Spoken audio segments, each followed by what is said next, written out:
student, welcome back to the class. I hope you all are going good and I am also good. So let's start our new chapter today, and that's about past tense. So mind opener, answer the following question and share your answer with a friend. So what were you doing yesterday at AM? तो अब हम past tense यानी जो हो चुका है उसके बारे में हम बात कर रहे हैं. What were you doing yesterday at 6 PM? कल तुम 6 बजे क्या कर रहे थे? What were you doing yesterday at 9 PM? कल तुम 9 बजे क्या कर रहे थे? Did you notice that your answer have verb that shows action done in the past? मतलब अब हमें जो हम past के बारे में अब यहाँ पे बात करने वाले हैं.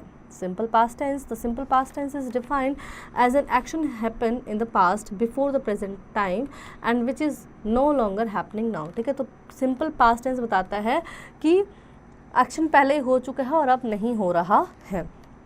तो affirmative rules subject plus verb की सेकंड फॉर्म यानी पास्ट टेंस आ जाएगा प्लस ऑब्जेक्ट. ठीक है, read the following sentence. I played the drum loudly. मैंने ज़ोर से ड्रम बजाया. Mother cook the food. He plays chess all night. In the sentence we use second form of verb. अब देखो यहाँ पे ईडी लगाया है ना, सब में सेकेंड फॉर्म ऑफ वर्ब लगाई है हमने. तो यहाँ पे हम पास्ट टेंस के बारे में बात करें. Simple past tense is also called the past indefinite tense. इनको हम पास्ट इंडेफिनिट टेंस भी कहते हैं. For example, she visited her grand parents last weekend. He read a book before bed. Then I drank a glass of water. She ate a sandwich for lunch. They danced all night at the party.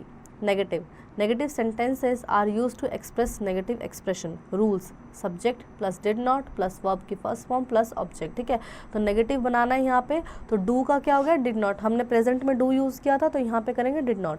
I did not go to school yesterday. मैं कल school नहीं गई थी. He did not meet her. She did not study hair.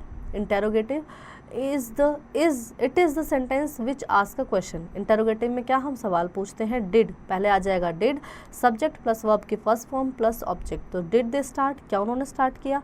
Did we buy a new car, क्या हम नई car खरीद रहे हैं या खरीदेंगे? And did you go to school, क्या तुम स्कूल गए थे? Then test time. Tick the correct form of the past tense in the following sentence. Meera wore और wears a new clothes. So Meera past tense के बारे में बात हो रही है. Meera wore a new dress. ठीक है, तो मीरा ने नई ड्रेस पहनी थी. Complete the given sentence by using the negative past tense verb given in the bracket. तो हमें यहाँ पे नेगेटिव सेंटेंस बनाना है और हमने पढ़ा था कि नेगेटिव सेंटेंस में हम लिखते हैं डिड नॉट और जो वर्ब की फर्स्ट फॉर्म है वो एज इट इज रहती है. ठीक है, my uncle did not teach us very well. Then rest you will do it by your own. Then we have past continuous tense. Past continuous tense tell us about an action which was going on in the past and was in progress. ठीक है, तो past continuous हमें बताता है कि जो काम पहले चल रहा था और अभी भी वो चल ही रहा है. ठीक है, affirmative rules subject was were verb की फर्स्ट फॉर्म ing ऑब्जेक्ट. ठीक है, तो affirmative सेंटेंस में प्रिया was doing her homework. प्रिया अपना काम कर रही थी. They were playing cricket, वो क्रिकेट खेल रहे थे. It was raining yesterday. I was going to Delhi. Negative. To form a negative sentence we use not after the helping verb. Not use करेंगे हम subject plus was were plus not plus verb की first form plus ing plus object. He was not telling the truth. वो सच नहीं बोल रहा था. ठीक है, They were not wearing glasses. I was not planning a party on Saturday and she was not writing a letter.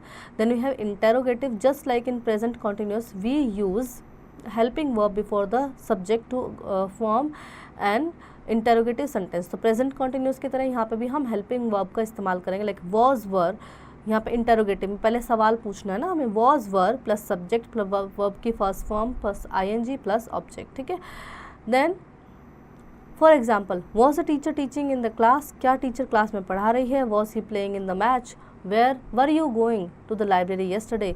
were they sowing the seeds? Then we have test time. Fill in the blanks with past continuous tense of the verb given in the brackets. ठीक है, तो यहाँ पे हमें सही past continuous tense को लगाना है. The teacher checking our test paper. हमारे टेस्ट पेपर चेक कर रही थी टीचर. ठीक है, इस तरह से. Rewrite the sentence in the past continuous tense by changing the underlined word into negative form. ठीक है, तो जो underlined word है उसको हमें negative form में करना है. We were not travel by bus.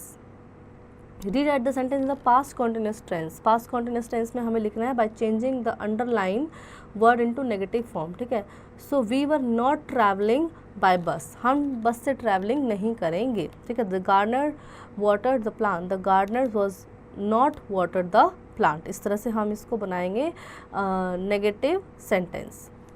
So I hope children you really enjoy the chapter and you learn many more new things from the chapter. Now do practice at home.